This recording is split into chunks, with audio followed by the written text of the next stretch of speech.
NASCAR Cup Series Hall of Famer Mark Martin did not like what he saw at Martinsville on Sunday night.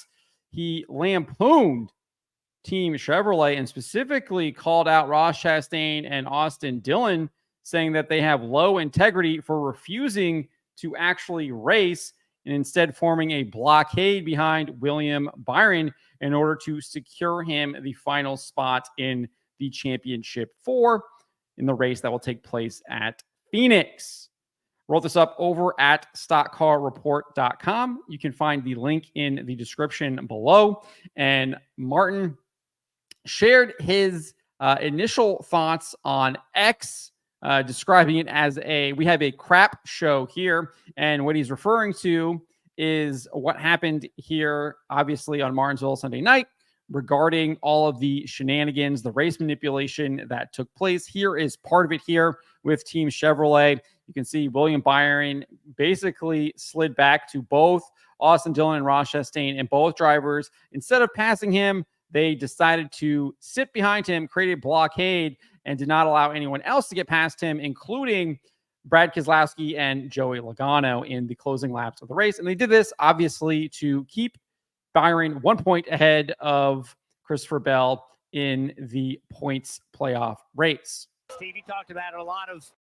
So you can see it right here. They're literally have this blockade, Dillon on the bottom, Chastain on the high side. And they did this for like 10, 15 laps. You can see even looks like Hocevar is there pinning Keselowski to the bottom. Keselowski really doesn't have anywhere to go. Logano's right behind him as well. And you can just kind of see what these guys were doing. Obviously, I think this is like the last lap here, but they did this for like at least 10 laps, I want to say, maybe even more. But this is the last lap where Bubba Wallace absolutely tanked it. Martin talks about that too, but we're focusing on his comments here on Team Chevy first. So that's what happened with Team Chevy. They did that for like 10, 15 laps. And this is what Mark said on a recent episode of his On the Mark podcast. He says, "I'm sick, man. It just makes me sick for the sport that I love so much to see it embarrassed the way that," and you can kind of hear it in his voice. He's like disgusted. He is absolutely sick of this stuff. It's unfortunate they didn't upload this part to the podcast, but I obviously have the link here if you want to listen to it yourself. We do have some clips that they did upload to Twitter, which we'll listen to. He says, "That was totally embarrassing." He's 100% right. This is exactly how I felt. This is absolutely embarrassing for the sport, 100%. And then he goes on and says, "And I was like you. I watched Dillon and Chastain. I knew they were going to pass Byron because they were faster. The 3 car was faster. Then he doesn't start bumping. And then I'm like, well, he doesn't want to dump a guy, or he doesn't want to bump a guy that might be in the playoffs. But then when Chastain gets on the outside of him after a while, you can tell they're not racing each other, especially at the end of the race, because those guys run all over each other usually.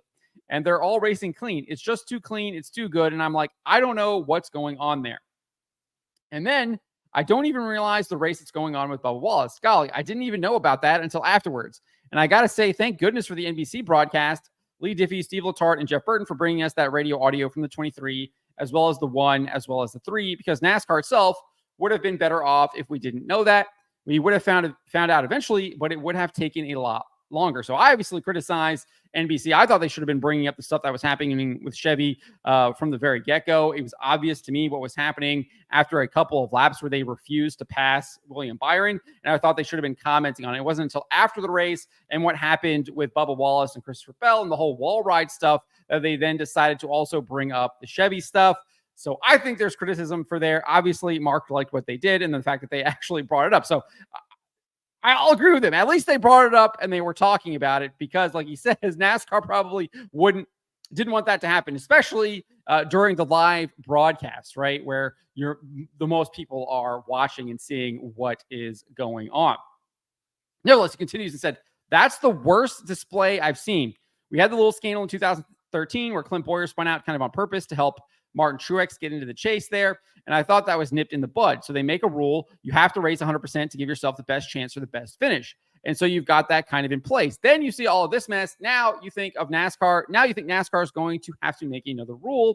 And that's the whole problem with NASCAR now, is there's too many rules. Why do you think they keep flubbing up officiating? Because they have to officiate too much. I actually think this is a really interesting point. I did used to referee soccer for a very long time. Probably, I think it was about 15 years or so. Started when I was 12, did it all the way through college. And they have laws. They have laws, and a lot of it is up to interpretation. And I think there's only like 12, 15 laws. And there's obviously instructions under those laws, but it is a very compact set of rules compared to what you see, obviously, in NASCAR or even baseball or football or basketball. And I do think when you just kind of have so many rules, it's literally impossible to keep track of all of them. There's absolutely no way that the folks at NASCAR know their own rule book. It's impossible because there's so many of them. And I do think that they need to probably shrink the rule book. They need to shrink that rule book. They need to, I think, take a play out of FIFA and create laws that these drivers have to follow. Now, obviously, there's going to be certain things that you have to be hard on, and you'll have to make those tough decisions on what they are. But I do think Mark makes a really good point here about the fact that there are just absolutely way too many rules in NASCAR. And I think that's a problem with society in general, right? We have absolutely way too many laws and regulations and all of this stuff when many of them are covered under other laws. We just started using common sense. Anyways, that's a little bit of a tangent. But he goes on and says this: I feel horrible for NASCAR because they got put in terrible situation to have to make these calls. First, on the wall ride, they had to make a call there, and they made the right call, but it was questionable because it was half a wall ride. It wasn't a whole wall ride. It wasn't like Chastain, where he went in there against the wall and never let off all the way down the back straightaway and through there. To the spirit of the rule, it did violate the rule. I actually think that's a moot point. The whole wall ride thing was completely, who cares about that? The race manipulation is way more important, way more interesting. I think way more damaging to the sport than whether or not Christopher Bell rode the wall and that was a safety violation. Who cares about that? Let's focus on Bubba Wallace literally tanking on the last couple laps so Christopher Bell could pass him and advance his position, which was obviously done in response to what Chevy was doing by blocking for William Byron and refusing to have Austin Dillon and Ross Chastain pass him. So I think this whole wall ride thing is it's superfluous. It's superfluous. It does not matter whatsoever. But he says they got the call right. Mark says that. I don't really care what that call was. Like I said, I just don't. That call doesn't even matter because they should have been focusing on the race manipulation, and then they decided to punt on that, and so they would look at it later down the week. And we know that all means they're not going to do anything. There might be some fines or anything, but they're not going to change William Byron going to Phoenix in the championship 4. If they do, I will be 100% shocked and will admit that. Anyways, Mark goes on and says, still half the fans are going to hate what they did and say NASCAR did that because they wanted the Chevrolet Hendrick to be in there. He then is kind of a little bit interrupted. He does say, I didn't include it in this article, but he does say that he thinks that's a stupid idea.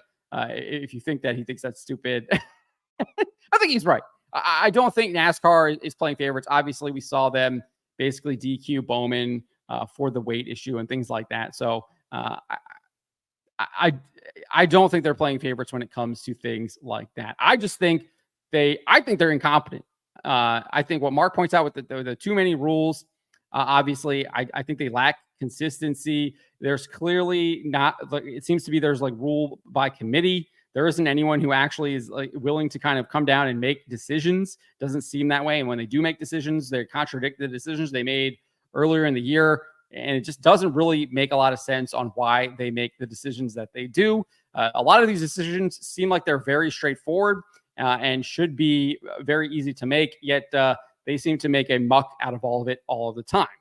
So I think there is blame for the people that they have there in the officiating booth. So then after his co-host interjected and shared his frustration with Chevrolet's actions, Martin responded saying this. He says, it's aggravating. It's not Chevrolet's fault. I put this on the driver's fault first. So I think he still blames Chevrolet a little bit, but he really puts the blame on the driver. So let's take a listen to what he has to say here and actually and tune in. I put this on the driver's fault first. People were making a big deal out of Retzloff at Talladega. Chevrolet, this, that. And I was like, why don't he stand up and flip them the freaking bird. What the hell is Chevrolet going to do for Retzloff? Nothing. You know, there's shut up. That's how I felt about it. But I didn't say that. I just kept my mouth shut, but I was really pissed because Chevrolet ain't going to do nothing for his career. I'm telling you, I've been there. It ain't much different now than it was when I was in it. And the manufacturers don't do enough for the drivers to make them give up racing.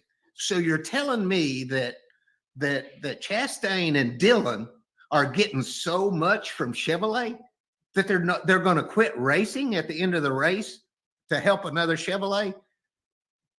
That has to be one thing, and it's low integrity. That has to be, because So there you go. That is what Mark had to say. Obviously, he kind of repeats himself a little bit the rest of the clip. You can read it here, or you can watch the rest of it in the link in the description below, as I said. But he basically is accusing Ross Chastain and Austin Dillon of having low integrity because they decided to sell out to Chevrolet instead of continuing to race. And racers should be racing. Is what Mark Martin believes. And I 100% agree with him. I called out Chastain and Dillon in a previous video, and my opinion has not changed on that. I think that is low integrity. It is low character. I think Ross Chastain was completely cowed by Rick Hendrick last year when he basically threatened to ruin his career with the engines and stuff like that. He completely races differently than what he did before that. And it's an absolute disgrace to the sport what they've done to Ross Chastain, because I actually thought he was one of the more entertaining, polarizing figures, was I think actually bringing people back to the sport. And they completely and utterly just kind of cowed him. And he's been a non-entity for the most part this year until this race here at Martinsville, where he wasn't racing for a win. He's literally blocking for William Byron with Austin Dillon. And it's frustrating. It's absolutely frustrating to see that you don't tune into a race to see this kind of race manipulation. You tune into a race to watch drivers put their all on the line to race. That is why we love racing, because we want to see them pushing it to the limit, pushing it to the max. We want to see these guys duking it out. We want to see that. We love the drama on the track. That is why we watch racing. And they completely abandoned that. They abandon what racing is. And I agree with Mark. It is absolutely sickening. It's sickening, and it's an embarrassment. This is a total embarrassment.